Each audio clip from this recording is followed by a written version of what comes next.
Hello YouTube, this is Mike. Alright, so we are going to talk about recovery from toxic relationships, specifically with people who have toxic borderline personality disorder. And today we're going to be talking specifically about the idea of projection. Now, everybody has projection, including you. If you are the non-BPD partner, you also project. Everybody does. And we're going to talk about that today. And we're going to do something that a lot of you codependents are going to love, because I'm going to use a comment from a borderline who left it on the channel. And without judgment, we're going to take a look and see where the projection is in that. You'll be able to see it, because being the good partner of a borderline, you know exactly what's wrong with them. And then we're going to take a look at ourselves and see if that applies to us too. So before we go any further, the whole point of this video, as well as the whole point of this channel, I'm going to go in this direction. The whole point of this channel is to help people who are not borderlines, who are in relationship or are coming out of a romantic relationship with what I refer to as a toxic borderline. A toxic borderline is somebody who has the mental illness of borderline personality disorder, who for whatever reason at this stage is not capable of monitoring or controlling their symptoms. If you are borderline and you are in recovery and you are able to have relationships, I'm not talking about you. You do not qualify as a toxic borderline. If you are in a relationship with a borderline or somebody else, cluster B variety of mental illness, and you have a great relationship, I'm not talking about you either. So don't send me nasty things telling me how I'm stigmatizing borderlines, because I'm not. But there is a whole slew of people out there who've been torn to shreds trying to make relationships with toxic cluster Bs work, and the nature of the cluster B mental illness scenario in relationships is incredibly damaging to both parties. And so that's what this channel is about. And so we take a look at ourselves, as well as I help people who are trapped in their relationships with their borderline. I help them understand that they're dealing with something they can never win, a battle they'll never win. So we are going to talk about that. All right, so let me just get right into the comment. Before I do that, let me just say, first off, let's talk about what borderline personality disorder is, for those of you who think that I'm stigmatizing you. Borderline personality disorder is a mental illness of no fault of the borderline. Psychology has not decided exactly, all of the things that may cause borderline personality disorder, but more often than not, the evidence leads them to believe, meaning I'm not a psychiatrist or a psychologist, but it leads them to believe that there's been some sort of major trauma anywhere from the age of 0 to 2 years of age. And that trauma can be just as simple as neglect. It can be just that simple. But it can be a lot worse than that. It can be neglect, it can be abandonment, it can be abuse, physical, mental, psychological. It can be horrific abuse, but it could also just be neglect. And what ends up happening is that the person who ends up having this particular mental illness ends up in a state where they cannot progress emotionally beyond whatever age the trauma occurred.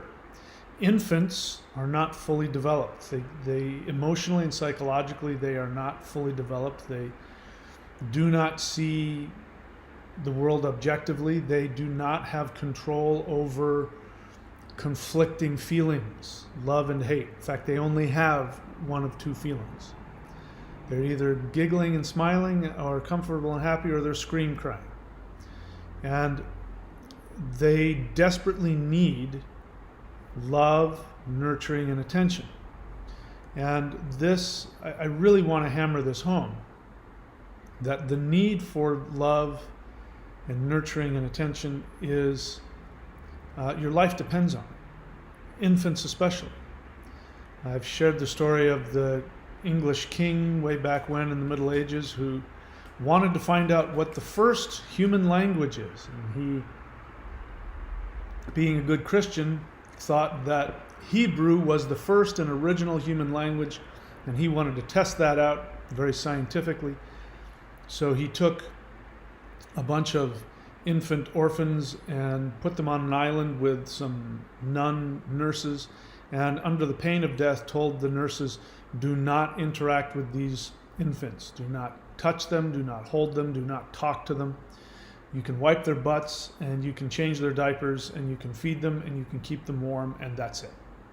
Other than that, do not interact with them. Leave them completely alone so that when they grow up and are able to talk, we want to see what the language is that they speak. And what ended up happening is that every single one of those infants died. Not from starvation, not from the elements, but because they weren't nurtured, they weren't loved, they weren't even interacted with. You have to interact with them.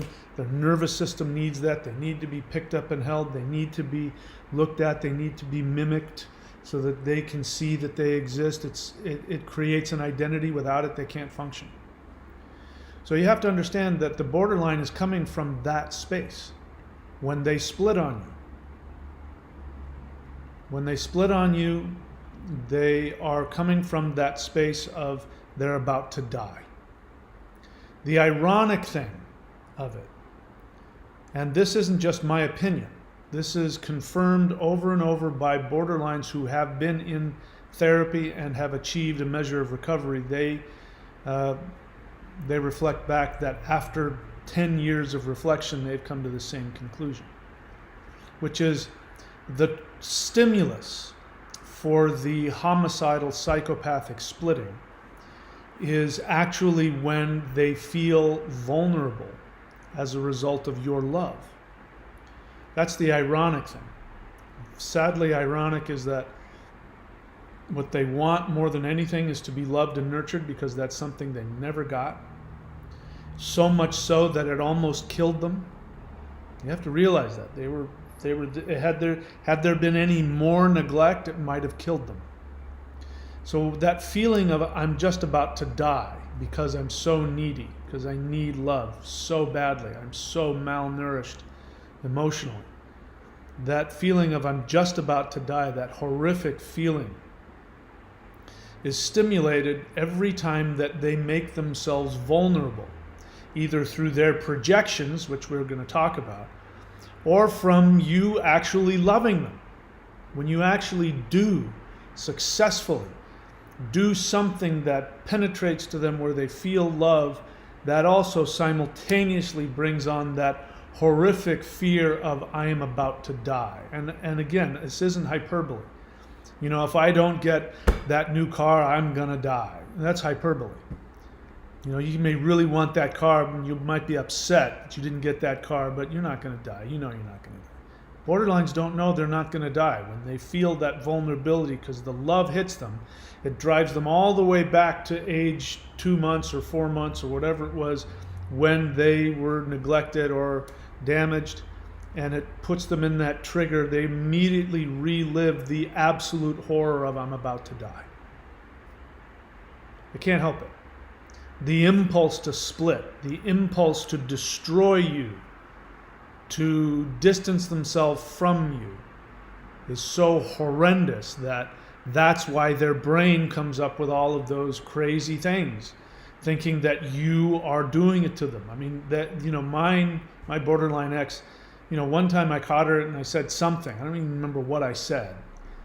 And she said, I know what you're doing. I know exactly what you're doing. You've been planning this out. And I was able in the moment to go, what am I planning out? And she was able to go, okay, yeah, you're right. And I said, you said that. I'm just repeating what you told me yesterday. Oh, yeah, you're right. I caught her, she was able to reel it back that time, but the last time that she split on me, and it was because the intimacy and the promise of real love, support, and relationship on both sides was too much.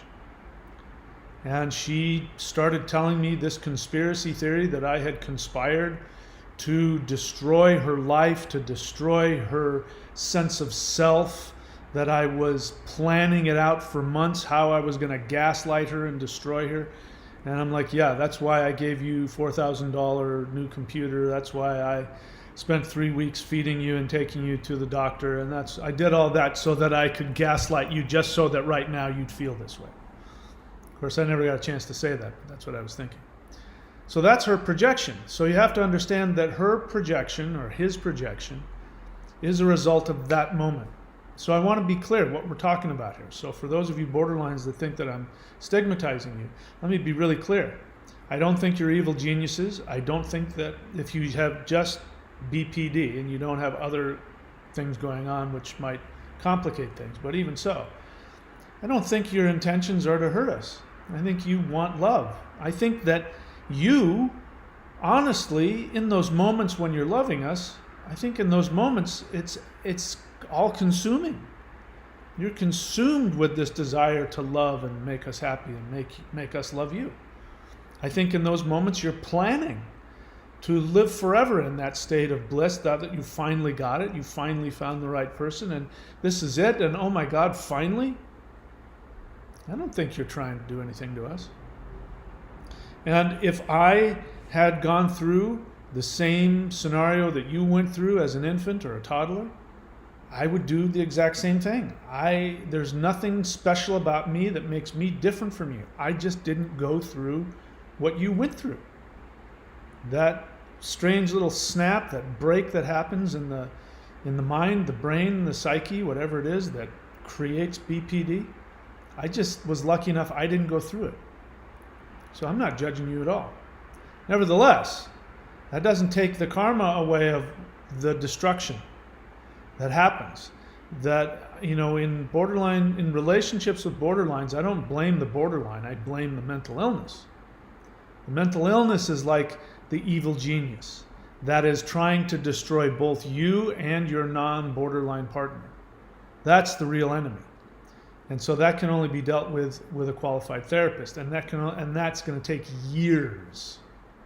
And from what I understand, it takes anywhere from 8 to 10 years minimum. And that's if the borderline is really, really committed at being honest and look at themselves, not at the other person. This is the projection. The projection is other people. So what is psychological projection? Psychological projection is when somebody, and we all do it, when somebody has a feeling that they see in somebody else. Like somebody walks in the room and you get this sense that they're full of anger. And if it's psychological projection, the other person won't have any anger. But when you look at them, you'll feel anger in the room. You'll just feel this anger surrounding you. And you'll say, why are you so angry? The person will say, I'm not angry. I don't know what you're talking about. But something about that person, maybe they dress like your mom or your dad, or they remind you unconsciously of your mom or your dad. And when you see them, all of the unresolved rage you have towards mom and dad for whatever starts to come to the surface. And you see that other person and you start to see them as the angry one. That's just an example. It means it's inside of you, and for whatever reason it's intolerable, and you're either unwilling or unable to feel it, and so it has to go somewhere. So instead of you identifying it, saying, wow, I'm really angry, you remind me of my mom and it makes me hate you for some irrational reason, instead of doing that, you start to blame them. They're the one that's doing it. When we're talking about borderlines will tell you that the things that you do is what sets them off. Yeah, they split. They know I have this thing called borderline personality disorder. And yeah, I split all the time, but you don't understand. You're the one that makes me do it.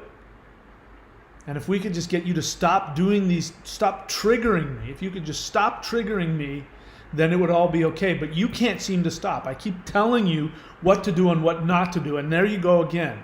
And you're triggering me. So I have to get away from you because you're unsafe. Those were the very words that were told to me.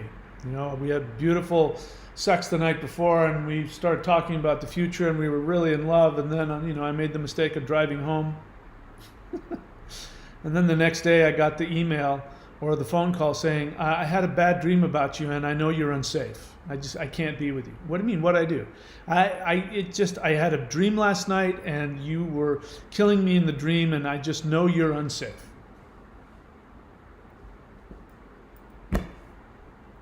So let's take a look at the comment now that hopefully I've laid the groundwork. Everybody understands what I'm talking about here. I'm not here demonizing the poor borderline, but nor am I willing to take on the blame. And so for borderlines watching, if you watch my channel, because bear in mind, this channel is not for you. So if you watch my channel and it upsets you and it bothers you, then don't watch it. I had somebody, again, a borderline, try and tell me I couldn't say this word and I couldn't say that word and I couldn't say this because it made him want to kill himself. And I said, listen, you have got to get some therapy and learn how to let other people have their own existence. Just because I have a thought or a feeling or I speak a word, that doesn't have the power to destroy you. It's your own internal response, especially when I'm not even talking about you. I don't even know you exist. How could I possibly be saying something at you to try? I don't have that kind of power. You're giving me far more power than I have. So if you're watching my channel and you're borderline and you think I'm doing this and I'm saying that and it really makes you feel like I'm damaging you, then stop watching the channel. It won't hurt my feelings. Stop watching the channel. There's plenty of YouTube channels that'll help you if you want to listen about what it's like to be a borderline and you need some support. That's not what we're doing here. What I'm doing here is I'm helping non-borderlines realize, first and foremost, that there's no hope. With an untreated toxic borderline, there's no hope. And that they get to move on and they get to live their own life. But if you are a borderline and you watch this, the best way to make use of this channel is to listen, to hear how your reactions harm somebody else. How incredibly damaging it is. Not that you feel guilty. That's not my intent at all. I have zero interest in making you feel guilty because, again, I completely, totally understand why you would do it. And if I had lived through what you lived through, I would do as bad, if not worse. In fact, probably me, I'd turn into a narcissist based on my, sex and brain chemistry and all that kind of stuff. So I don't judge you for what you do. But if you have an understanding that it is your reactions to your projections on other people that is creating the damage for both you and the other person, and if what you want is to be loved and have relationships, then seeing the damage that you cause or that your condition causes other people may give you enough self-directed love to say, you know what, I do want love in my life. I'm going to go get help and I'm going to be ruthlessly honest with myself. Whenever you're blaming somebody else, you're not being ruthlessly honest. So let's take a look. This is a person I'm quite sure is new to my channel and is responding to one of my earlier videos that says, why there is no closure after a breakup with a borderline. And this person says, I had sympathy until 8 minutes 45 seconds in, and then they're going to accuse me of something I didn't do. They said, to call someone, quote, insane because you cannot understand their difficulty trusting other people with their emotional well-being, and then they don't finish the sentence. But so I saw that and I took that in and I went, wow, I really go out of my way to never do that. I will talk about the mental illness. I'll say they have a mental illness. I'll talk about they're at a disadvantage, that they have a mental disability. I mean, I'll use all kinds of phrases, but I really try to go out of my way not to call borderlines insane or crazy. I really do. I might not do it perfectly.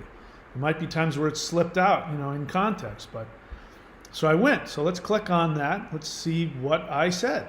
So maybe we can hear that together. For her, the straw that broke the camel's back was that I had mentioned off the cuff about how sometimes we can't trust our intuition when it comes to making decisions about ourselves, because we can confuse our own agendas and fears and confusion for actual intuition.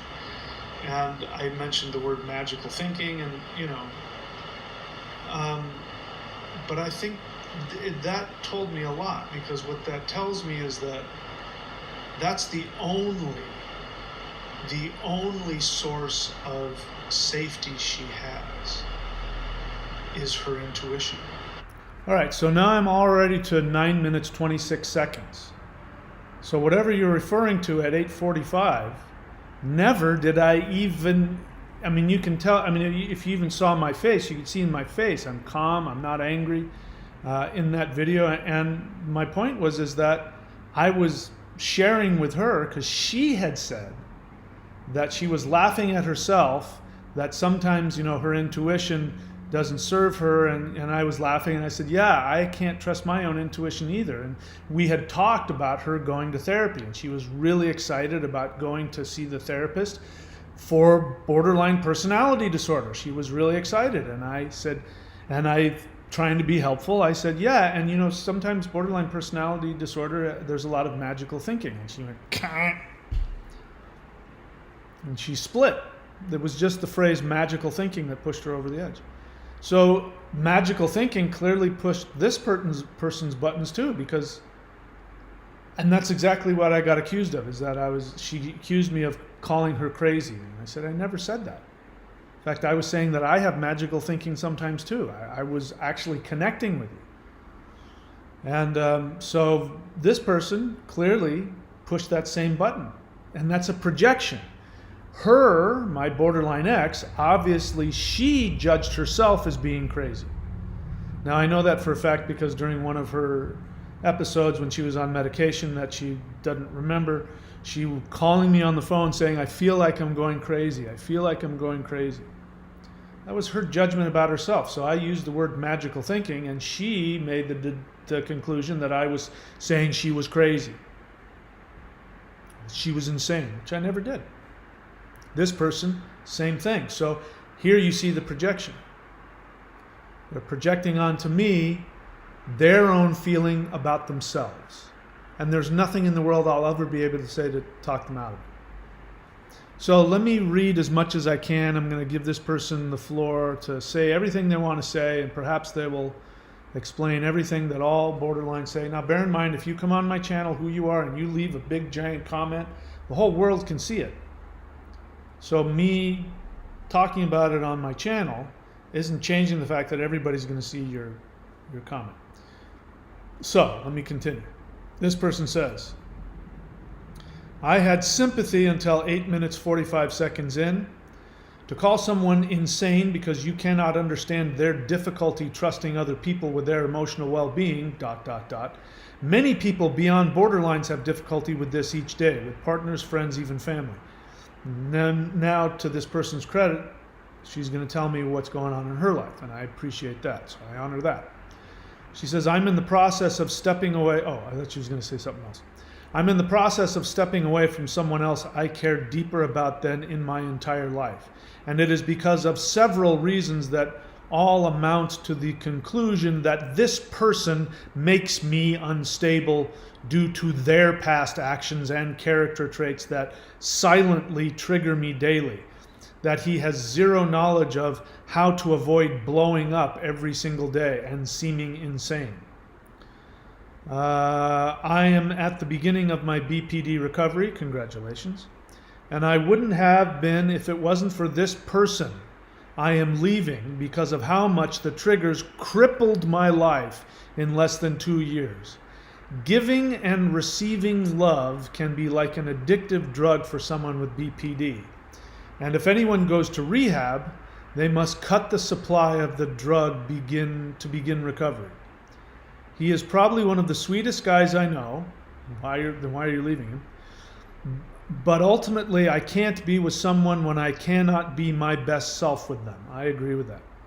Even if they do help me be a better person when they are around. It is an unhealthy attachment of the borderline's end. You are 100% accurate, me, that if she isn't speaking to you, like really cuts the conversation down to an acquaintance level, it is likely she loves you far too much than she knows she should, and is taking a step back to figure out what is leading to more episodes than usual, that it makes it overwhelming for her to function in any other part of life. But just because you love each other doesn't mean you're good for each other. If someone triggers us too often, regardless of rational or not, we eventually have to step away if it disrupts our ability to function daily. That is a common resolution for anyone with or without borderline personality. The difference is how much more intense the pain feels for her to have to push herself through it. You obviously deserve better, thank you. At least a better her. And she cannot be that for you right now unless she gets more stability in her life. Perhaps you are a fantastic guy, and perhaps she has something more going on, as it is very possible to have more than one diagnosis at a time. But let me be clear that I am 100% all about closure. All right, so now we're getting to it. This person is responding to the title. So now that she's cleared that up, and perhaps some borderlines can't bear to talk to their ex without going through intense pain. Emotional pain is still pain. Studies have shown that the brain processes a breakup equal to a physical injury. Perhaps I realize that I hurt the other person when I suddenly walk away with little notice and don't want to hurt anyone more than what can't be avoided. But I truly believe it is something you have to look in yourself and say, regardless of what it is, of what it was, all the things she listed or some grander scheme, if she leaves you because she loves you too much, it is usually for your best interest too, because she knows how much pain and effort both partners will have to go through as she recovers. No one rationally would leave someone they love for no reason. No one rationally would leave someone for no reason. And borderlines are far too empathetic, what they mean is empathic, empathetic and caring, mind you, the use of drugs may alter this, to truly want to hurt someone they love. It hurts, but sometimes we just aren't meant for each other when so much in us says otherwise. There's far too much more to life than finding a love or partner to share life with. It is only rational to separate from what is harming other areas of our livelihoods, in many cases due to both partners' inability to find a way to make the relationship work for both partners. BPD is for life. One day it will be harder to manage, another will not. Eventually and hopefully days turn into weeks or months, but have no doubt that impulse and thinking pattern is still a big part of them, so expecting someone to go to recovery to change who they are, their personality, their flaws is unrealistic. Love them at their worst or don't love them at all. Hope this brings you some clarity. All right, so I appreciate that. It doesn't bring me the clarity that I think you want, but I don't think this person sees the projection in there. There's some good things in there. What I see is somebody, at the very least, is understanding that they, for themselves, shouldn't be into a relationship that's damaging to them. I appreciate that. But borderlines listening, there's some rationalizations in there which show a lack of understanding, of maybe a lack of awareness. Now, in my borderline ex, there were times when she would forget. So understand, remember what I said to you earlier, that borderline personality disorder is a result of somebody who is trying to save themselves from what they feel is impending death. So when you're in that kind of traumatic survival state, you're not in the thinking part of your brain, you're in the amygdala. And my borderline was like this, and I think this is true with many borderlines, is that they have a hard time remembering what they do and what they say. Sometimes they will completely not even know they did something. And I experienced this, where she would say, I don't remember doing that. I remember when we first got together, she wasn't being straight with me. She knew that something was up. She may not have known borderline personality disorder existed. Maybe she did, I don't know. She claimed that she didn't. But she said, because after we were talking about all the things we were going to do together and plan our life, she said, let's videotape it. And I'm like, okay. And she says, no, really, let's videotape it. It's really important. She tried to turn it into some spiritual thing, but looking back on it, she knew she was going to forget. She knew that the feelings that she had and the plans that we were making, that she would forget about it. And as many psychiatrists and psychologists have determined, is that borderline personality disorder is a hair away from being identity dissociative disorder, I think it's called, which is multiple personalities. So there's the psychopath, the person that ruthlessly and cruelly leaves you, abandons you, breaks up with you, attacks you, argues with you, cheats on you. And then there's the vulnerable borderline who, when they love you with everything that they have, and they're rational, and you're able to talk to them, and they share their feelings, and they're able to make plans. But when it comes time to actually following through on those plans, they can't do that.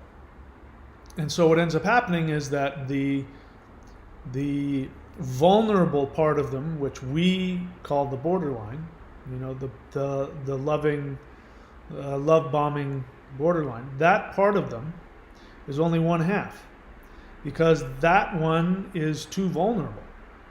And when that one starts inching towards being so vulnerable that it's about to kill them, at least in their mind, the psychopath personality comes up, which is why you can be with one person one day and then the next day you're like, who is this person? What happened to that person I was talking to? And that's because there's another person back there. And they switch places. When the borderline feels they're going to die, the psychopath takes over and then is ruthless to destroy the threat, which is you. That's what this person is saying here. This person is blaming their partner for the triggers. And so as long as you understand that it's projection, when your partner, when you see them as saying something they didn't say, like in this case, I never said the word insane or crazy. And yet you quoted me. You put the word insane in quotes. I had sympathy until 8:45 in. To call someone insane because you can't understand, I never did that. But even if I follow through with that, to call someone insane because you cannot understand their difficulty trusting other people with their emotional well-being, that's not what's happening. That's not what's happening at all. Having difficulty trusting other people is a whole different universe. That's most people. You start to fall in love and you get scared. Somebody cheated on you. Something like that. Somebody disappointed you in some way. Somebody died on you.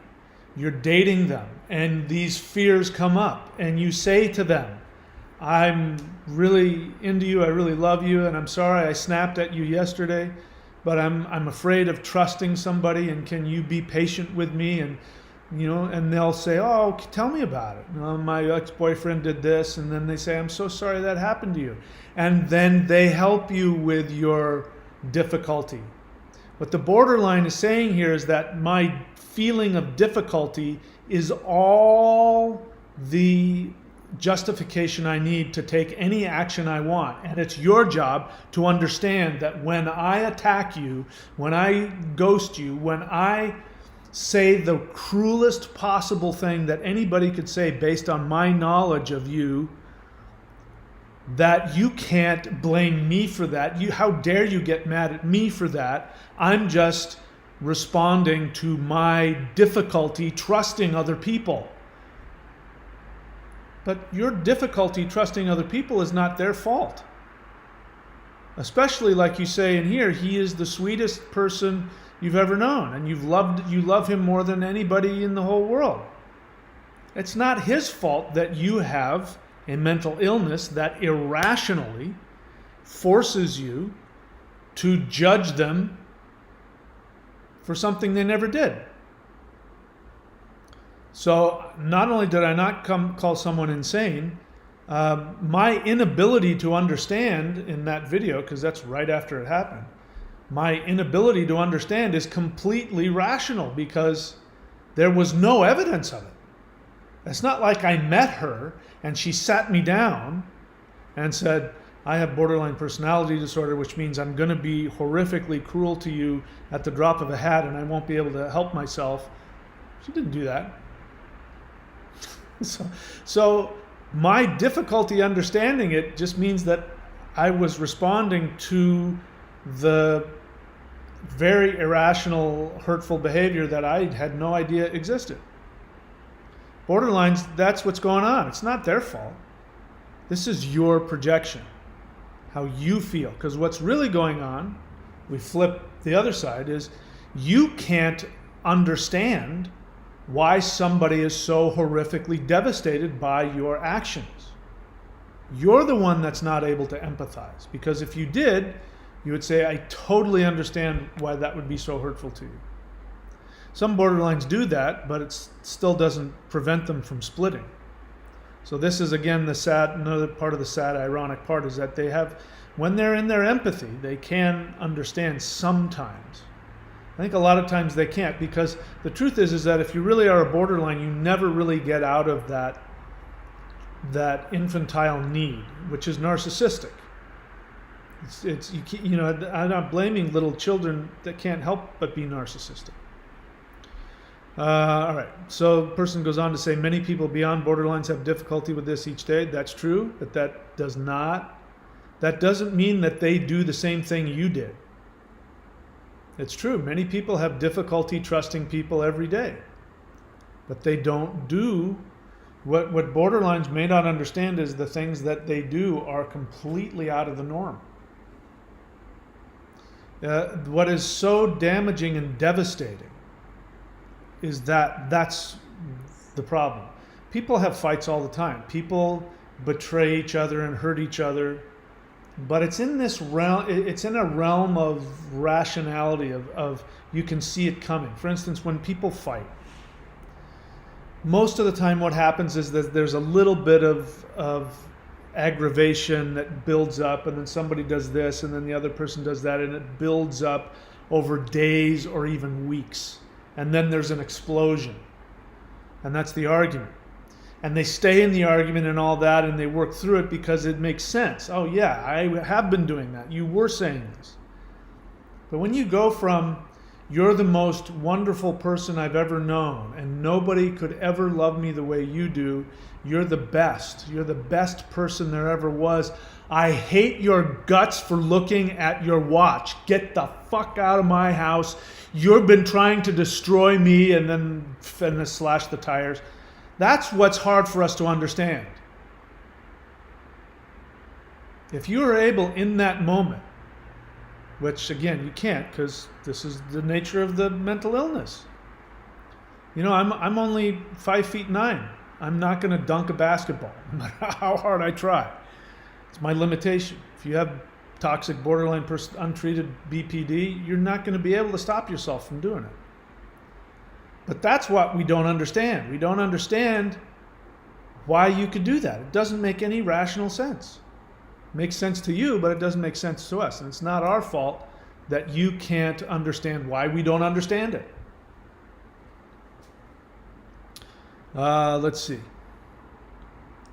And it is because of several reasons. Okay, this person says, I'm in the process of stepping away from someone. So again, I don't know this person. I'm not using their name, but I don't know this person. I didn't email this person and say, hey, I'm going to make a video. I want your thoughts on it. And by the way, I'm talking about you. I don't even know you.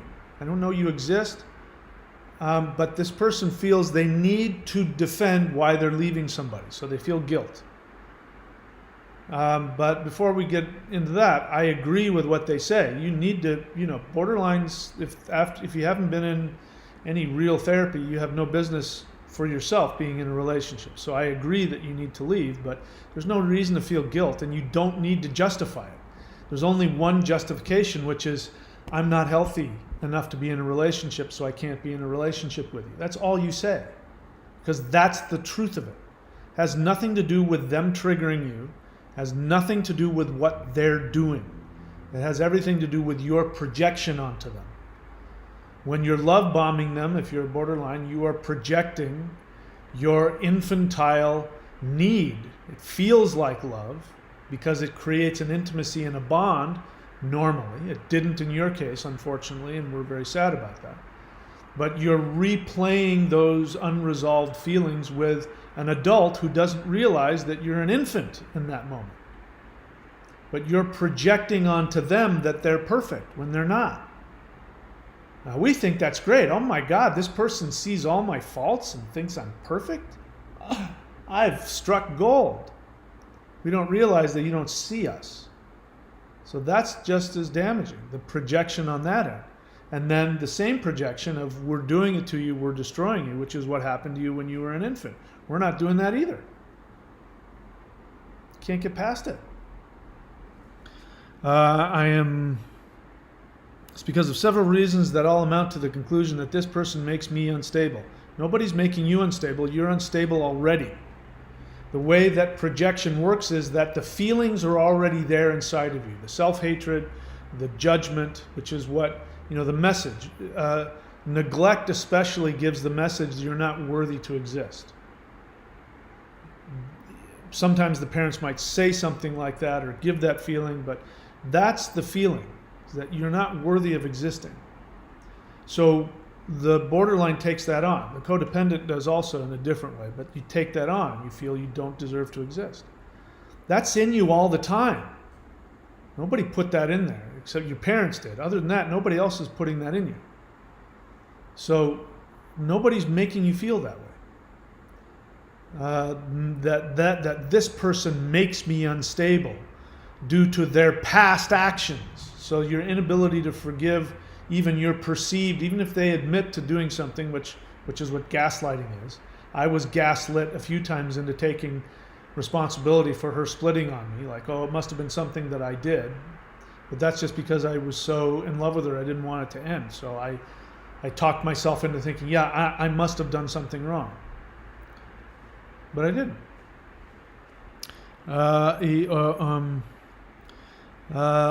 This person makes me unstable due to their past actions and character traits. So listen to this one. Character traits that silently trigger me daily. What does that mean? Does he sniff? Does he cough? You're saying character traits. You're not saying his actions or his intentions. Just the way he holds himself, the way that he plays with his ear. Maybe he yawns and looks at his watch. Something. Those are character traits. This is your projection. You're projecting onto these arbitrary things that he's triggering you into feeling like you have to destroy him. None of it's coming from him. Based on your confessions. All right, so now let's turn it around. I could spend all day because it's a huge thing. You get it. If you look at it and see that it's look for the projection in there, it's very easy to find. What about the partner? Well, now that those of you who aren't borderlines have been listening to me and you've been 100% with me and you're shaking your head in agreement, or nodding your head in agreement, you and I could go on for days and days and days about what he or she is or has done to you.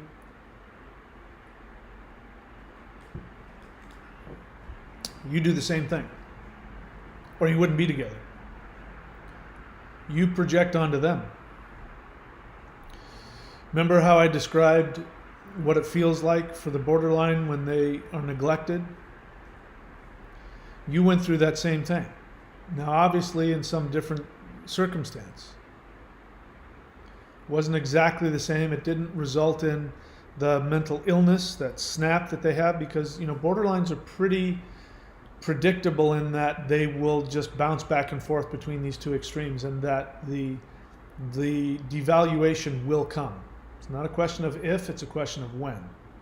And when it comes, it'll be the most hurtful, destructive thing that could happen to you. Borderlines, you need to understand that. You're not just having normal disagreements. These aren't the normal kinds of disagreements that other people have. You want to characterize it that way, that everybody goes through this. Mine said that to me, when I was trying to get closure with her. I was trying to get closure, and I'm like, you must have broken up with me, 12 or 15 times. And her response was, happens all the time. Watch television. So she was trying to say, everybody does that. I'm no different than anybody else. Yeah, I broke up with you 15 times in a row, but I forgot where I was going. But anyway, so codependence, partners, you do the same thing. When the borderline is projecting onto you, when they're love bombing you, you do something a little different. What makes the borderline codependent relationship fit like a glove is that what you're able to do better than the borderline, their dysfunction, their codependence, because they're codependents also, their codependence is not as well developed. It's not as intricate as yours. We could even make the argument that codependents are even more mentally ill than the borderline because of the complexity of it.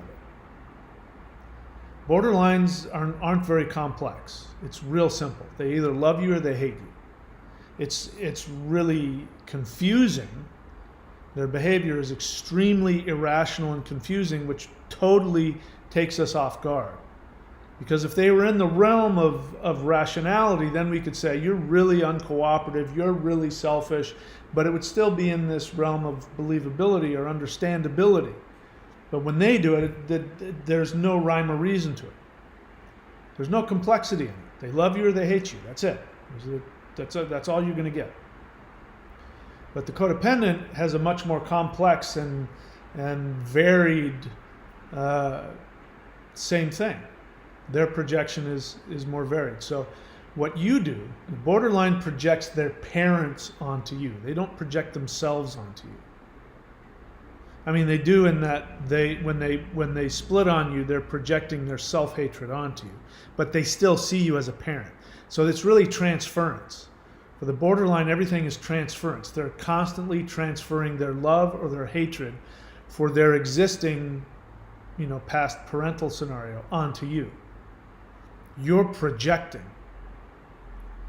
And your projection is you can see that the borderline is a helpless infant. You sense it. And you relate to the feeling that the borderline has of being helpless and abandoned and unloved. And that's what creates this overwhelming compassion. Now, the compassion is not honest. In the end, it's not honest. But it's projection. You are projecting onto the borderline your unresolved feelings of being abandoned and unloved, and you feel like you're starving to death. You are so needy for love and attention. When the borderline love bombs you, it superficially feels like mother's love. And there's a very good chance maybe your mom was borderline or had borderline tendencies also. Narcissistic, alcoholic, something in that same kind of scenario. Unpredictability, out of reach, unavailable. I can remember when I think I was 11 or 12 years old, and I had the flu. And when I was a kid, up until I went through puberty, I used to, when I'd get the flu, I would hallucinate. When my fever broke, it would happen every time. I'd hallucinate. It was horrible. And I'd have horrific nightmarish hallucinations, which all had to do with codependence. I remember waking up one time, I was sleeping and my fever broke, and I woke up and I was hallucinating, and I had to go and hold the wall up. Because if I didn't hold the wall up, the whole house was going to come crashing down.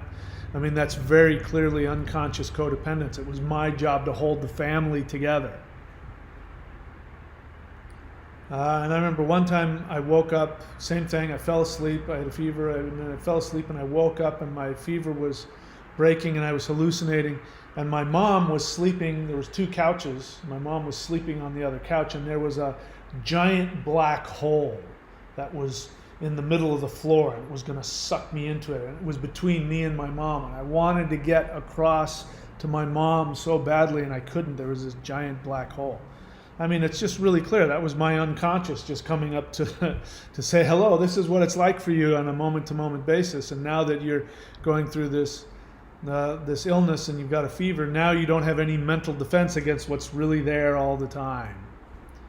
If you're a codependent and you have that feeling, if you feel that overwhelming compassion to swoop down with your empath, super empath cape, your super empath superhero costume on, and you have this overwhelming desire to swoop down and pick up that little borderline and love them until they can love themselves. That is 100% projection on your part. You don't see them for who they are. You don't, and it's understandable because borderline personality disorder does not make any rational sense. So unless you know about it and are educated about it, you're not going to be able to understand what the hell's going on with that person. It doesn't make any sense that you can't love somebody into feeling better, especially when they keep asking you for it. When you love them and they respond with all the love of the childish innocence of an infant, it doesn't make any sense. When they respond to you like, you see them as the helpless little kitten or puppy. And what happens when you love an abandoned puppy? It loves you for life. It's never going to leave you. You think the borderline's going to love you and never going to leave you. So you project all of that. But all of that compassion, as the tears come down your face as you think about what they've been through. I know, I've been there. That's all you. You're projecting you onto them. That's what you want somebody to do for you. You want somebody to swoop down and pick you up and love you. Point is that the ironic thing is, here you are, you're going to swoop down and give unconditional, unlimited amounts of love to this poor little being, when in reality you don't have any. You're the one that's desperate for love and nurturing. And you want to give it to the borderline, but you're doing it because you want them to love you. And they can't do it. So this projection thing goes both ways. And in my experience, in order to heal, you've got to be able to see that within yourself. So let's take a look. I'm happy to take any questions. Gabriella, question. During these holidays, I've been having thoughts of contacting my BPD, NPD ex and telling him all the things he said and did that were awful via a video message, hoping he could see it and admit he was wrong to do those things, perhaps as a purging exercise on my part, as I don't feel closure since he ghosted me when I had enough, and told him I never wanted to see him again after 5 months of hell where I felt I was going totally crazy. I need to accept 3 months after our breakup that he will probably never see his mistakes. Thankfully, I feel I don't want him back anymore. Please speak some sense to me. Yeah, I'll be happy to do that. Your desire to contact him and make him see is really an unconscious desire to get him to come back to you. What you really want is you want to get back together with him. Now, right now, you're full of anger and you're full of hatred or you're full of resentment or whatever else, and you want justice, you want vengeance, but that's really not what you want. You're in denial, and I understand. I mean, look, there's no mystery here. It's Christmas time. You say yourself, during these holidays, I've been having thoughts. So what is Christmas time? Christmas time is when you're supposed to be with loved ones. You're supposed to have family and friends. That's why it's so horrible for so many people. I mean, why do you think I'm here in Australia? I'm here in Australia and it's summertime. It's the middle of summertime. So there's definitely no wintertime, normal stuff that I grew up with. And they don't, maybe 1 out of every 15 houses will have some Christmas lights. The rest of there's no Christmas lights everywhere. You don't go into the grocery stores and they don't have on the Muzak playing Christmas carols. I mean, I hate Christmas. If I didn't say it, I hate Christmas because that always reminds me of what I don't have, especially right now. You know, I'm single right now. I don't have any friends or family. All my friends are either gone somewhere else or dead. You know, my parents are dead. So this would be a really horrific time for me if I was back in California. So that's one of the great reasons I'm here. It's just like another day for me. And you know, there might be some gatherings, I don't know yet, but I'm in a neighborhood where I don't really have to deal with all that. But even if I do, it's not going to bother me because it won't be cold, and I won't want to sit by the fire and be with my friends, and there won't be Christmas decorations everywhere and snow on the mountains. There won't be any of that. So I can talk myself out of it. But for you, you can't do that. You're sitting there and you're reminded, it's just shoved in your face, nobody loves you. Look at those people over there. They're loved, all their kids and their family. And look at those, they're loving each other, that couple, they're kissing and holding hands. And then you're hearing everywhere you go, you're hearing Christmas carols, and there's Christmas things on television and on the news. And people are trying to tell you to be happy, and all it does is make you feel bad. So of course you want to contact your borderline because that's your version of love. That's what you've been taught. Your parents taught you that that's love, and so you want to gravitate towards what you think love is, and it's not. So you're also you're not right now in awareness that this person has a mental illness, because if you understand that they have a mental illness, that they do not understand what they're doing, and even if whatever understanding they have, they're completely incapable of stopping it. That the compulsion, the instinct to do what they do to damage you and hurt you is beyond their ability to stop. And again, if I were to if you know, you were dating somebody who, say, was schizophrenic and didn't know the difference between, am I standing here with you, or are you driving that car down the road as you're standing here? I mean, they don't have, you'd go, wow, that person has no, you know, that person doesn't understand reality. And you wouldn't you wouldn't get upset or take it personally if they said to you while you're standing next to them, I don't like how fast you're driving that car. You wouldn't take it personally. You'd go, oh, that person has a mental illness. I mean, you know. So if you understand that borderline personality disorder or narcissistic personality disorder, like you said there, if you understand it's a mental illness, then what part of you thinks that he's going to understand? It means you don't understand the mental illness, because if you did understand the mental illness, you would stop wanting anything from them. You would go, oh, they're incapable. When I think of my borderline ex now, because I've done the three things, I've done therapy, Coded.org, these are the three things you need to heal. You don't want to do these things. I'll have no sympathy for you because they're all free. Even therapy, I know because I went online and I Googled free online therapy, and I just in 30 seconds, I found 5 or 6 different links to free therapy. So nobody even try and tell me you can't get therapy. I know you can. You just don't want to.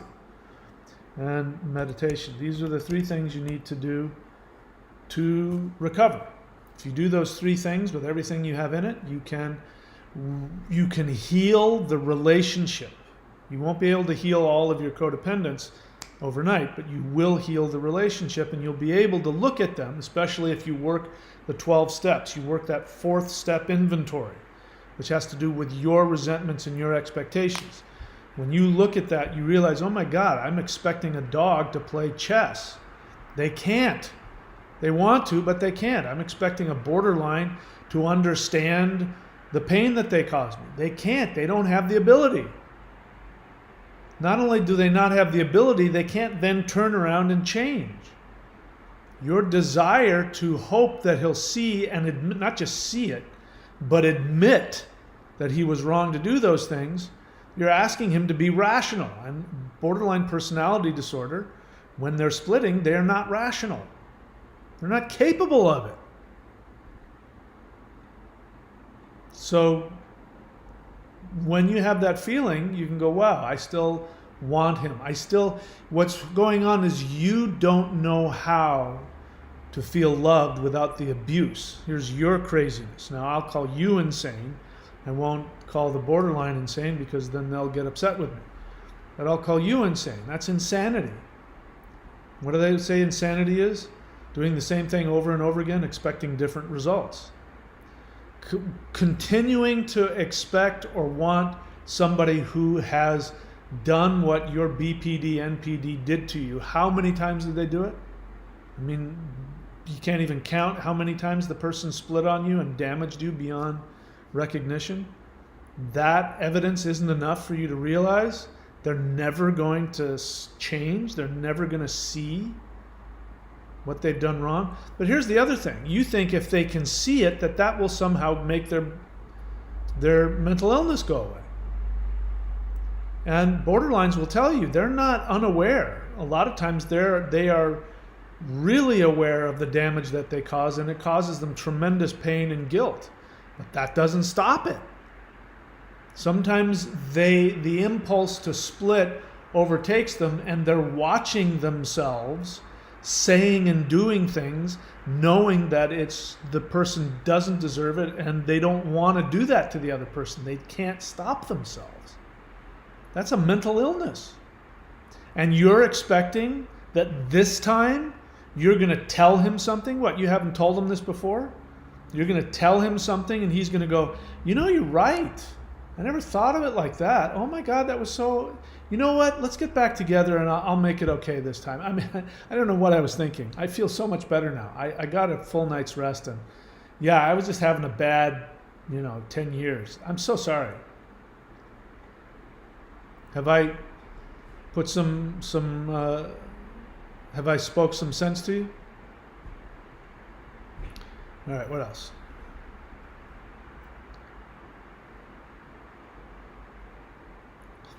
Jose Maria Pena says they don't give closure because you are paint black. They don't give you closure because they don't have closure. So this isn't about they don't give you closure because they are mean or they're whatever it is. They don't have closure. Do you understand that borderline personality disorder is a continual state of a total lack of closure? They still don't have closure for what happened to them. They'll never get it. They'll never have closure. How can they possibly give you closure? I know I tried to get closure from my borderline and it only made things worse. But closure means that you talk to somebody and you both come to this awareness of, okay, it's not going to work, or at the very least you're able to accept it. Person says, yeah, I want to be with you. Yes, I cheated and I got the neighbor lady pregnant, but that's because I want to have kids and I didn't realize how much I wanted it, and you can't have kids with me, and so I'm going to be with her, and it's horrible. They're cheating on you. They're betraying you. It's hurtful. You may never forgive them, but you have closure because it makes sense. It's still within the realm of it makes sense. Borderline personality disorder, what they do will never make sense to you. It doesn't make sense to them either. That's why they're so defensive. When I read that whole giant quote, she's so defensive about why she's leaving her boyfriend. She doesn't have to be. All she has to say is, yeah, I've realized I'm not capable of having a relationship, so I'm leaving. That's all she has to say. She doesn't have to go through all of the reasons of what, he makes me unsafe and he makes me this and he triggers me. Even with his characteristics, he triggers me. And you need to understand that I'm this way, and that's why she's so defensive, because she doesn't have any closure. She doesn't understand why she's doing what she's doing. She's desperately trying to explain it to herself so that she doesn't feel bad. She doesn't feel guilty. So she has some hope. So it makes sense. I feel for her. It's horrible. They don't give closure because they don't have it. You'll never get it. Closure will never come. For me, closure came when I realized that, when I really truly comprehended that she had a mental illness, and then when I understood the mechanics of why she split and couldn't help it, then and only then did I have closure, because then it wasn't personal. It wasn't about me. She does it to everybody. There's nobody on this planet that she's not doing that to. And if she's lucky, she might get involved with a narcissist who will, keep her chasing after him, but eventually she'll gobble him up. Or she'll find somebody who's more codependent than I was, who will stay longer and put up with more for a longer period of time.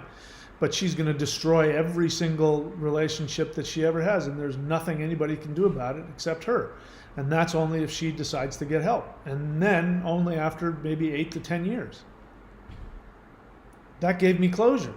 Nothing. There's nothing she could do or say that would give me what I think is going to make me feel like I have closure, except that awareness.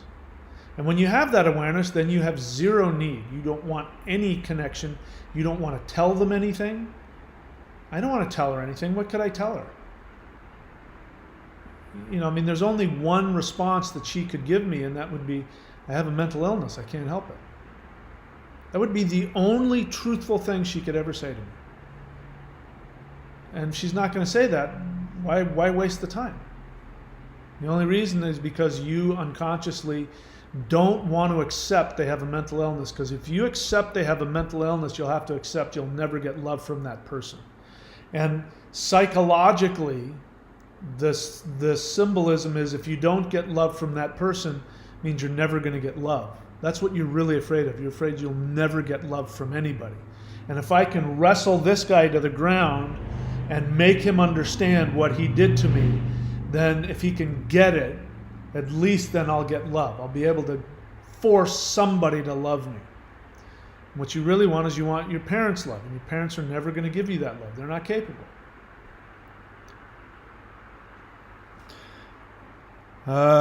K Dark says, Dear Mike, please give some advice. My BPD of 2.5 years with 10 breakups and an on and off silent treatment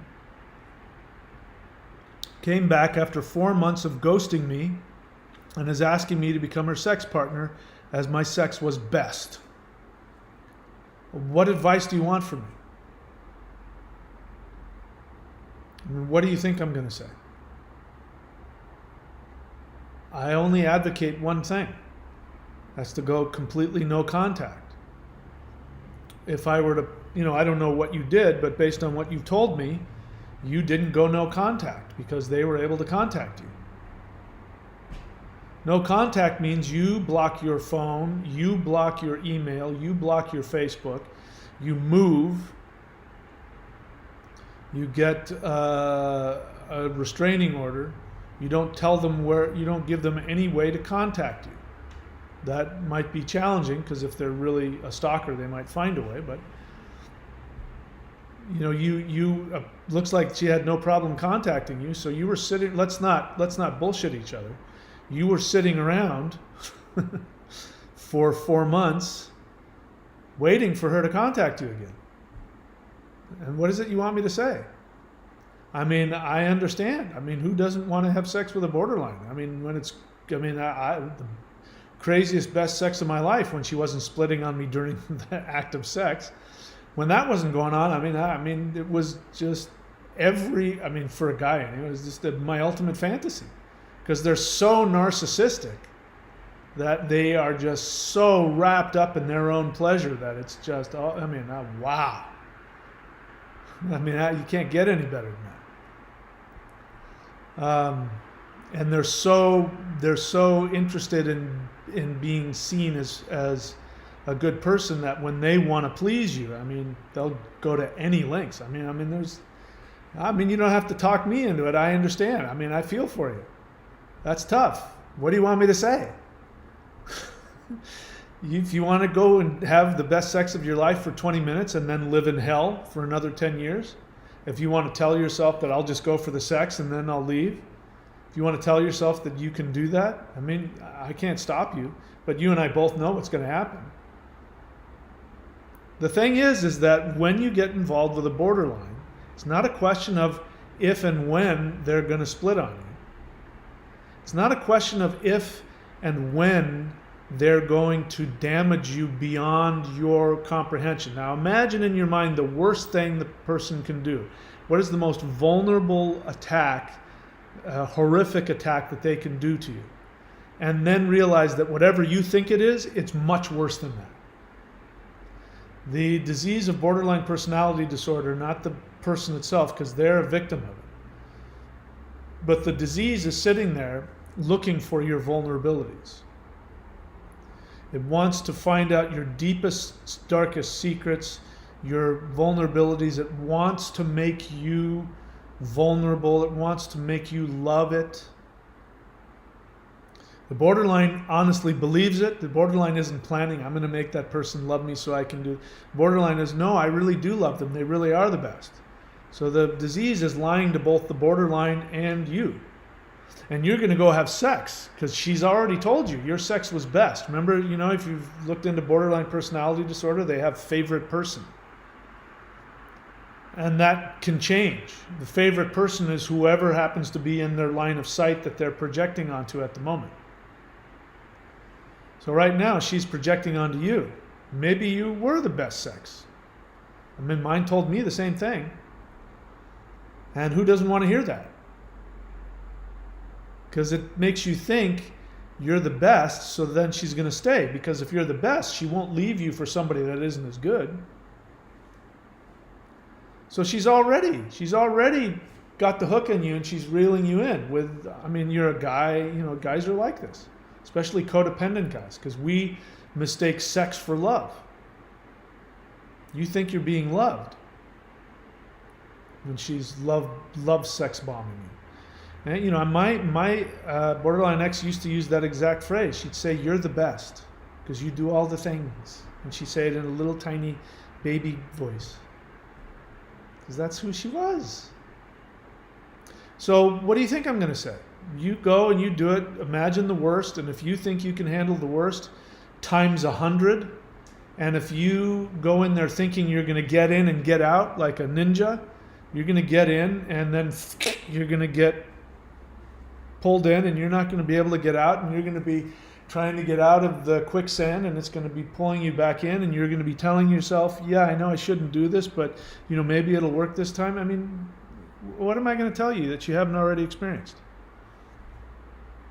My advice is don't do it. My advice is don't say anything. My advice is to block her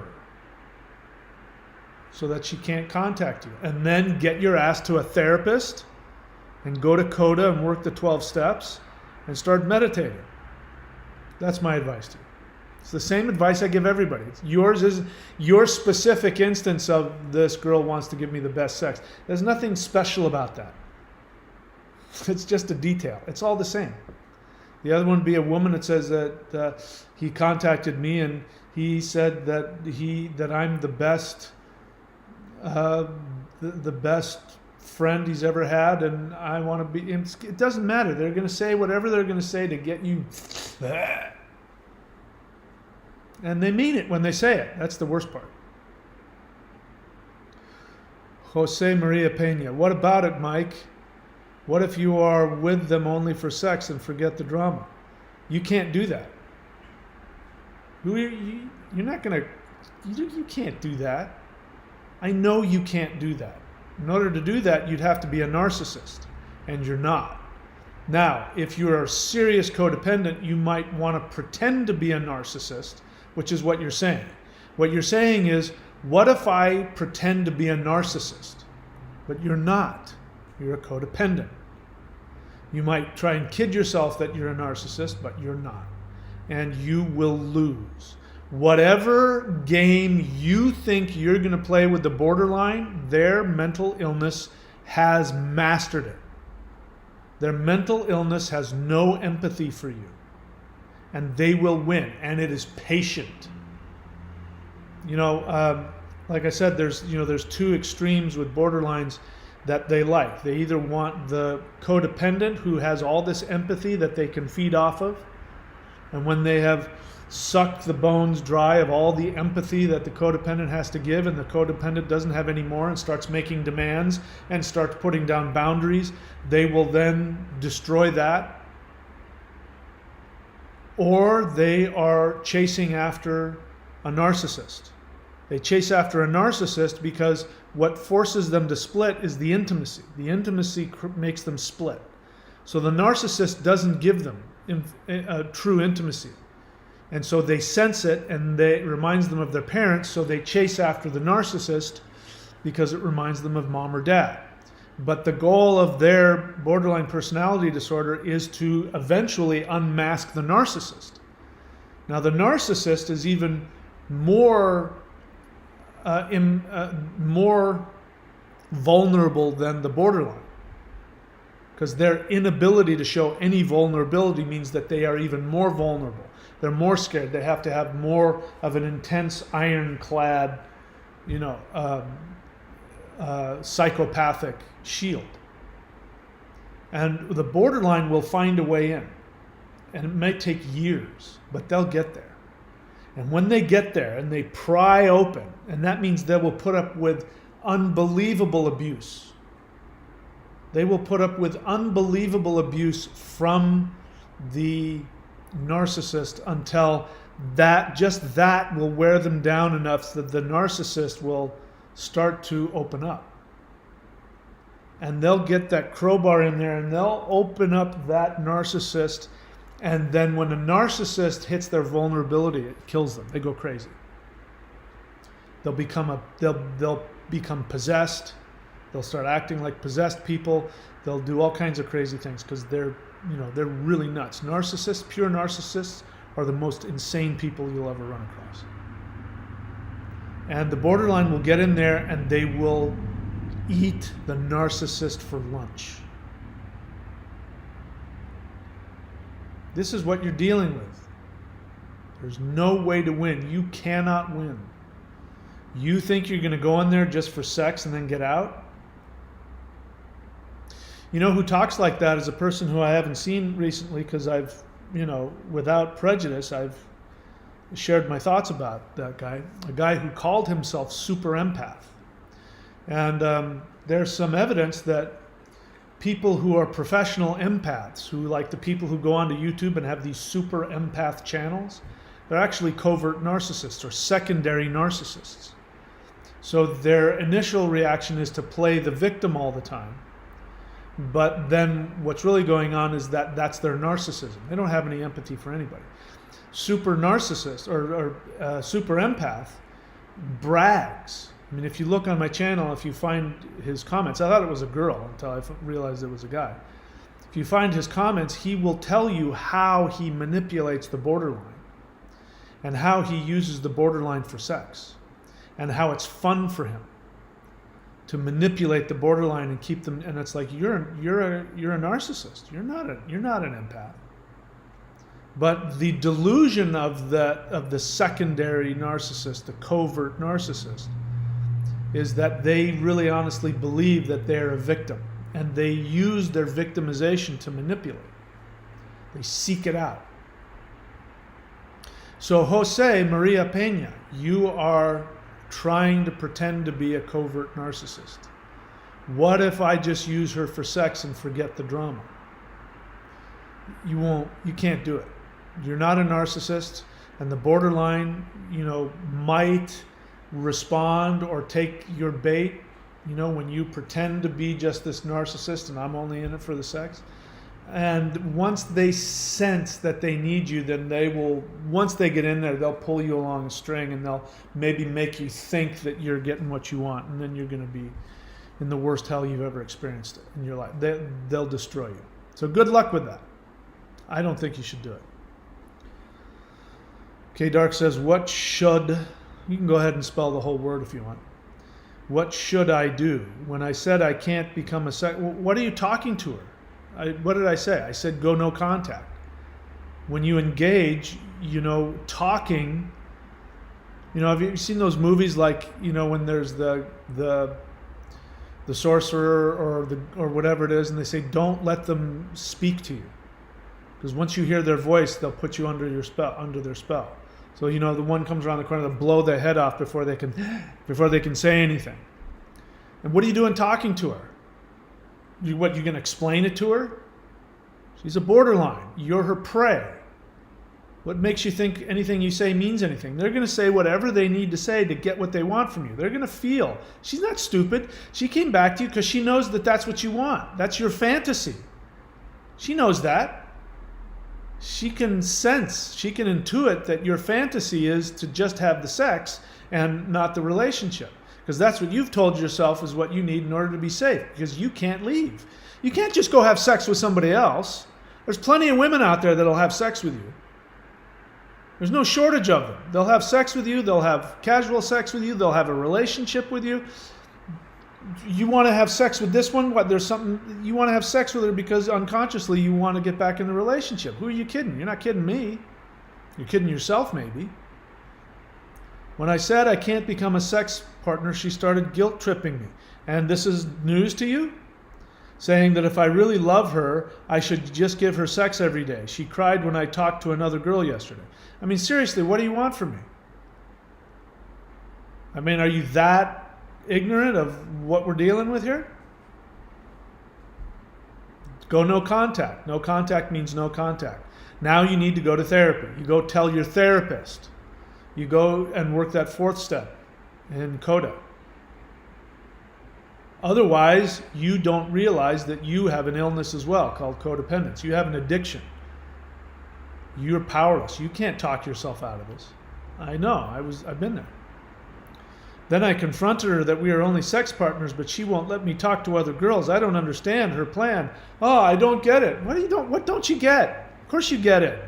Who you kidding? Stop bullshitting me. Come on. You're smarter than that. She's too controlling this time. Yeah, she's the only one that's controlling. You're not controlling, are you? You don't want to force her to love you, do you?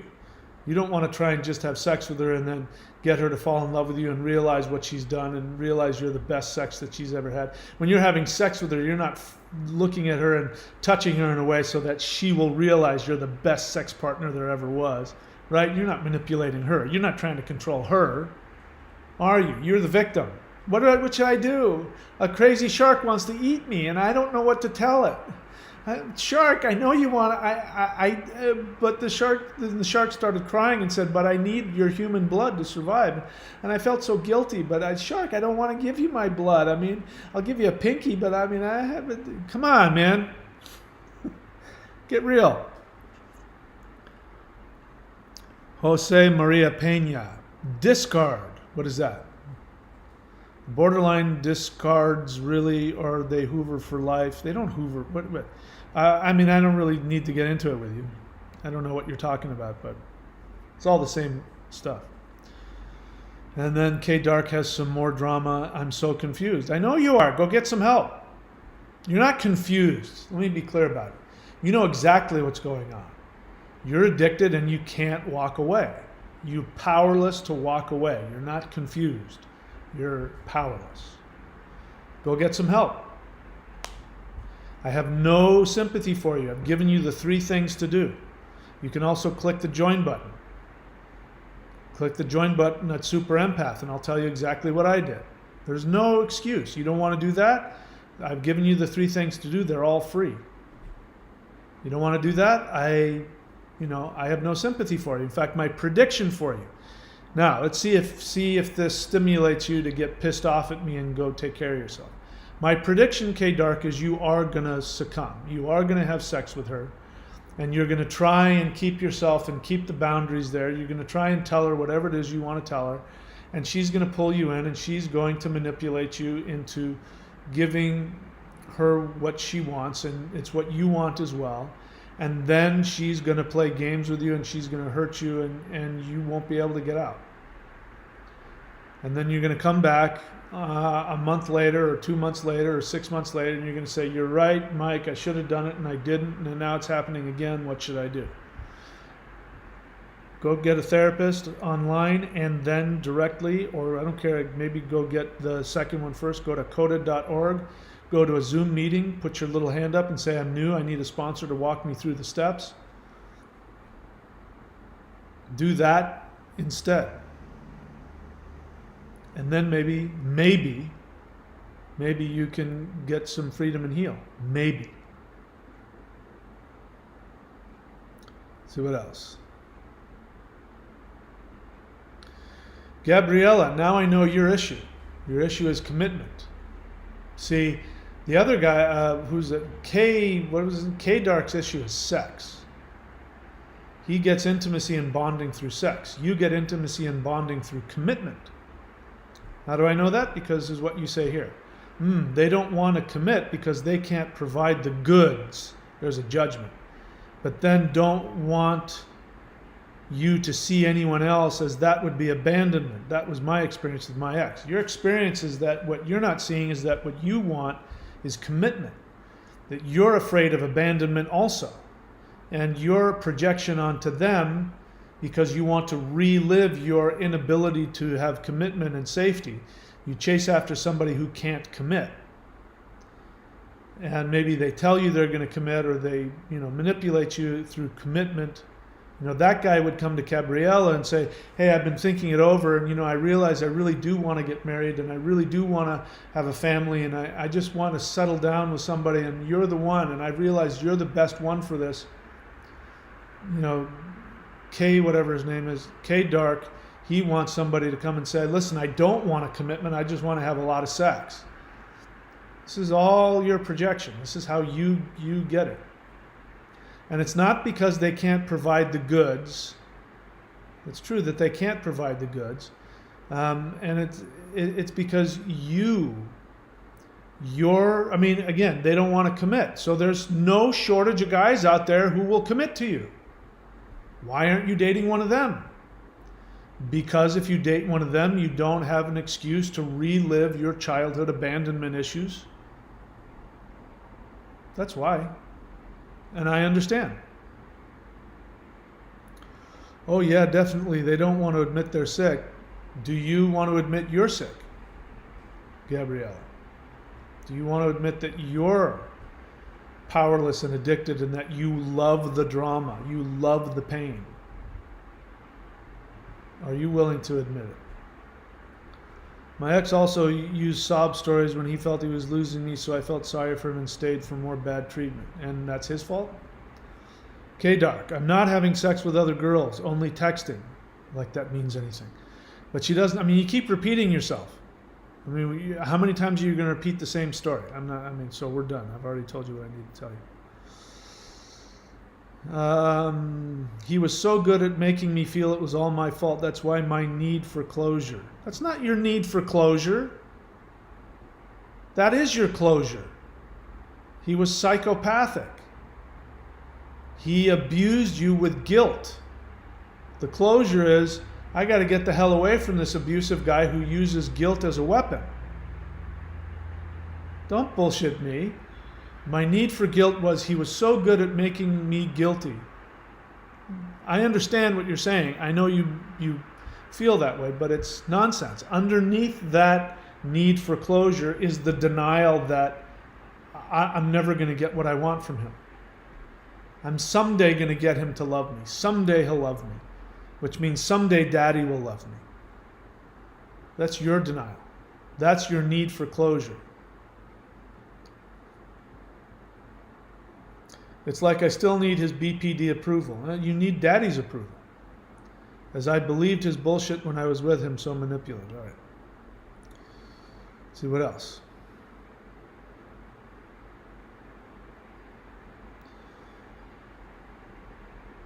Okay, Dark. So she's using sex as a weapon to hook me in? I don't know. I'm not going to, seriously, it's just time to stop. The overthinking, your brain, the smoke's coming out of your brain. He can't stop talking there. Moss WTD, seriously, who can afford therapy? You can. You don't believe me? Go right now, go on to Google or Bing and type in online free therapy. The fact that you just said that tells me that you unconsciously don't want to get better. You have resistance. Let me be clear. Recovery from codependence is really tough. It's really painful. For you to recover means you're going to go through the worst pain you've ever experienced. Your chasing after borderlines or NPDs or whatever it is that you chase after is your drug. It is the way that you distract yourself, as well as repeating childhood issues that you're trying to fix. But it's also because if you were to stop and if you were to feel consciously the hurt and the sadness and the realization that you'll never get love from mom and dad, it would feel like it was killing you. And so in order to avoid that pain, you recreate drama with borderlines and whatever else so that you don't have to feel that pain. How do I know that? Because I'm no different than you. And therapy is a really good way. In fact, there's only 3 that I know of: therapy, 12 steps of Coda, or any other of the 12-step groups, and meditation. In my experience, you need all 3. But the fact that you say, seriously, who can afford therapy? I know you haven't even bothered to look for free therapy. I know it. And I know it because you unconsciously know how painful it will be if you get help. So I'm not going to co-sign your bullshit. You just don't want to get help yet. The projection of all these anti-BPD, how do you think we can heal? Oh, you're a borderline. All these anti-BPD, how do you think we can heal and progress? We aren't stupid, not by a long shot. We get hurt and destroyed. I don't know if you're borderline or if you're codependent. Either way, if you want help, you can find it. One thing I know about the universe: if you want help bad enough, you'll find it. You don't want it bad enough. Keep looking. The therapy only low the symptoms. So Jose, are you recovered? Are you in a state of bliss? Have you overcome the pain of your borderline issues? Do you now are you now bulletproof and nothing can ever touch you in a borderline? Until you can get to that place, you don't have any business talking about anything because you don't have any experience. So I'm not going to co-sign your bullshit either. Therapy can only lower the symptoms, the dysregulation, emotional. How can you improve? If you're asking that question, it means you haven't been in therapy. And as I've said, therapy isn't enough. You need therapy and the 12 steps and meditation. Have you done all of those things? I don't think so. So stop giving yourself excuses. Okay, Mas Watade, you're a borderline. So you say, I was heartless. I admit that I was 100% BPD. Fell in love with my best friend, and I had never had real love before. This relationship gave me a heart, then I gave my all and everything. And what? And then you destroyed it? You have a mental illness. That's what you need to understand. You have a mental illness. You can't help yourself. I'm not judging you for what you did. I believe everything you just said. Go get help. And if you really want help, you'll find it.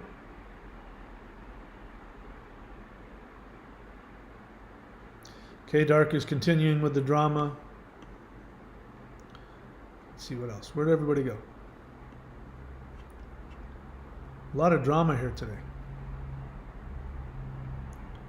Okay, what's going on here?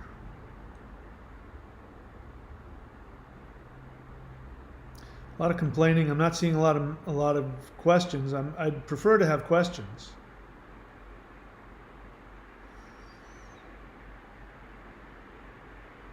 You guys are talking to each other now.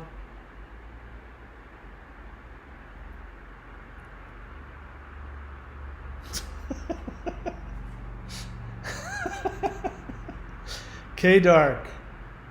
Oh my God, you're such a victim. She even forced me to drink my pee and slap my face repeatedly for 15 minutes. How could she possibly force you to do that? How could she possibly force you to do that? You chose to do it. Anyway, that's pretty embarrassing. I can't even believe you admitted that publicly. But she didn't do that. You did that. Unless she put a gun to your head, she didn't force you to do anything.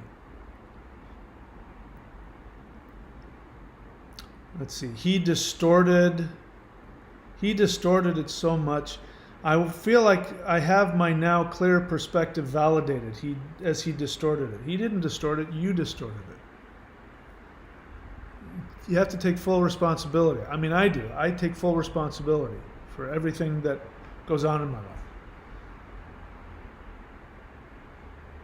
Yes, because initially I refused to cut my wrist. Oh, so that's how she forced you to drink your pee? Come on, man. Seriously, my friend, you need a lot of help. You need I mean, in all seriousness, you need to call a therapist ASAP.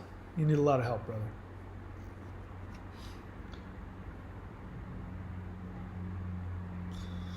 All right, a lot of drama going on here. I'm going to try and find. I'm not seeing a question here, but it sure is entertaining.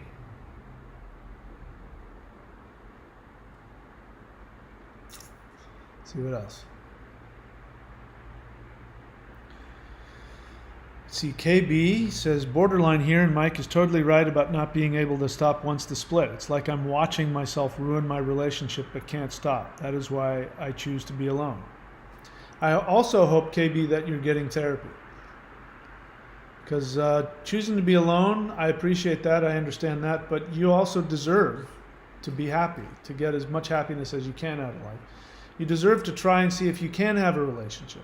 It might not be for, years, but I mean, the longer you put it off, that's that much longer that you're going to have to work before you're able to deal with the symptoms. I think you should get help. I want you to be happy.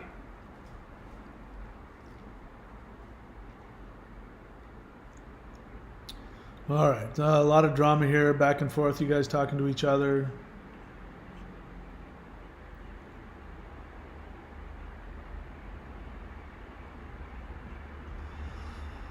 All right. Some dude X121 says something interesting. They have a certain kind of empathy, I think, but they use that power to hurt you.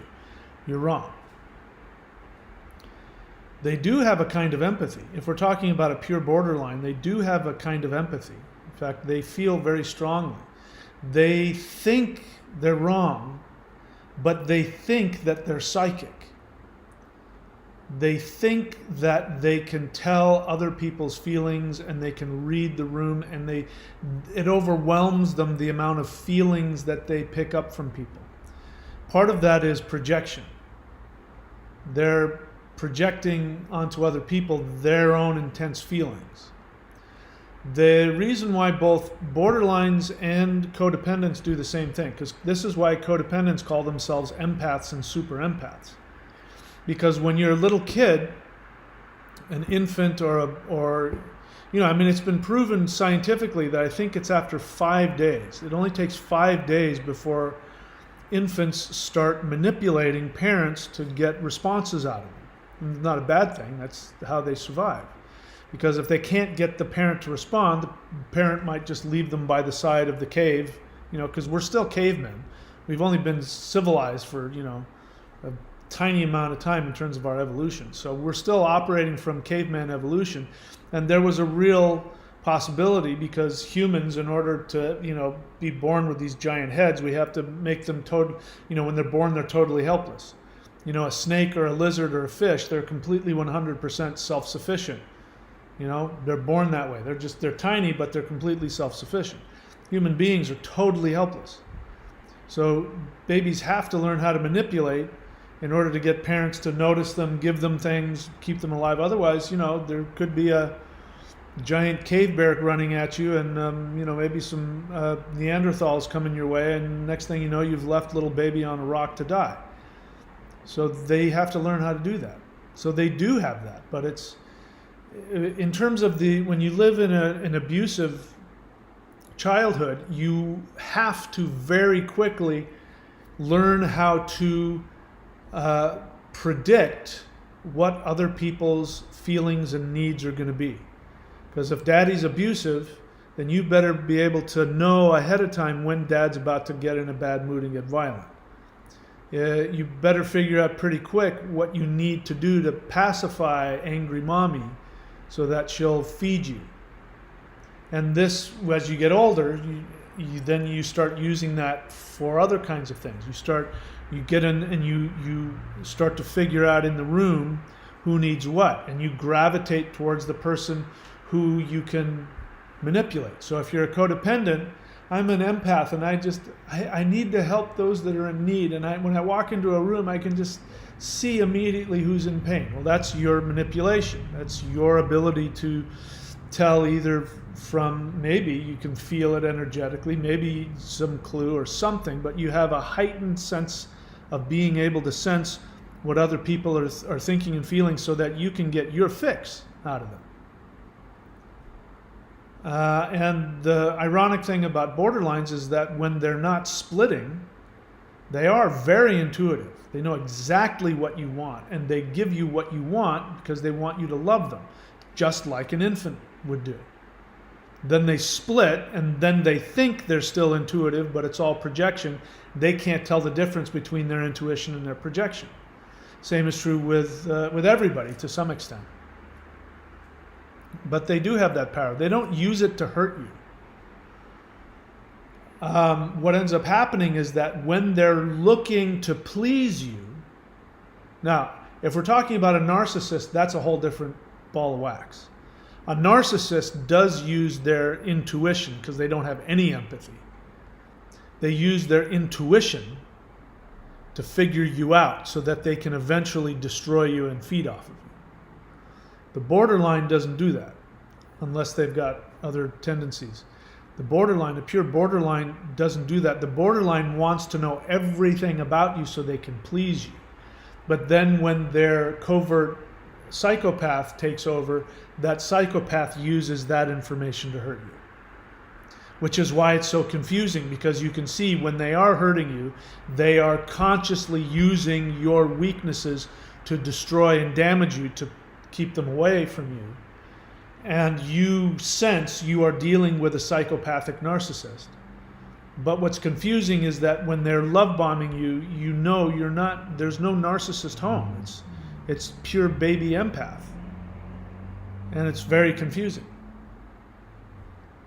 The narcissist gaslights you. They never do empathize. They gaslight you. And there's usually a spectrum, but if we're talking about the narcissist, they know ahead of time. Oh, they want this, they want that, they need this, they'll, and then they're going to use that to get what they want, and then they're going to use it to harm you.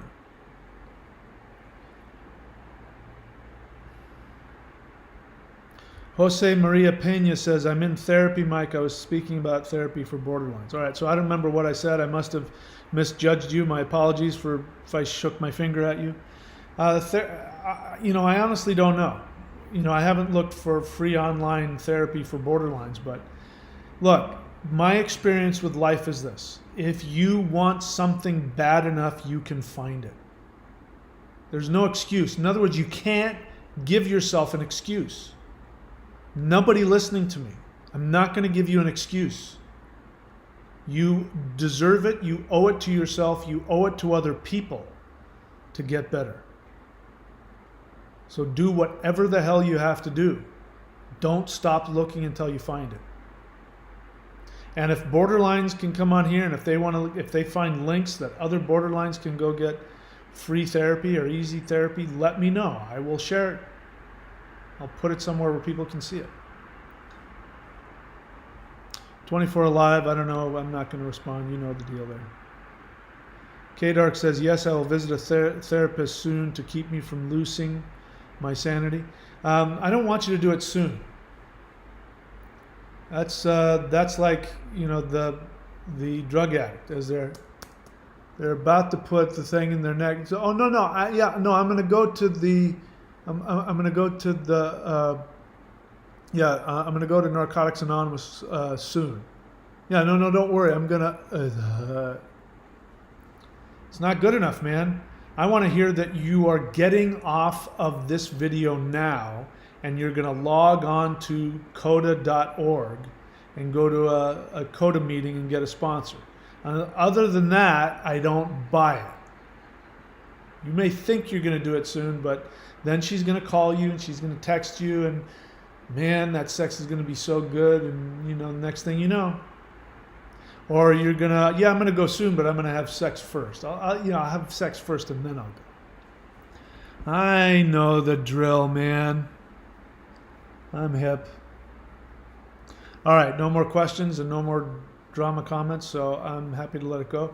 Click the join button at the level of the super empath if you want to know how I healed from my borderline relationship, the things that I did, the mindset that you're going to need to have, and if you want powerful meditations that will help your brain chemistry, get you out of that, because if you're coming out of a borderline relationship, you have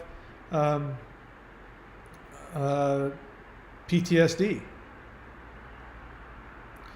And if you want to be able to separate from that PTSD, there's at least a couple of different meditation methods that can help you sort of pull yourself out of that, so that you can look at it and go, oh yeah, I do need to go get therapy. Yeah, I do need to go. Yeah, I do need to block that phone number. And then if you want to have the ability to intend your true reality, go check out the 90-day challenge at thunderwizard.com. That's what that there's for.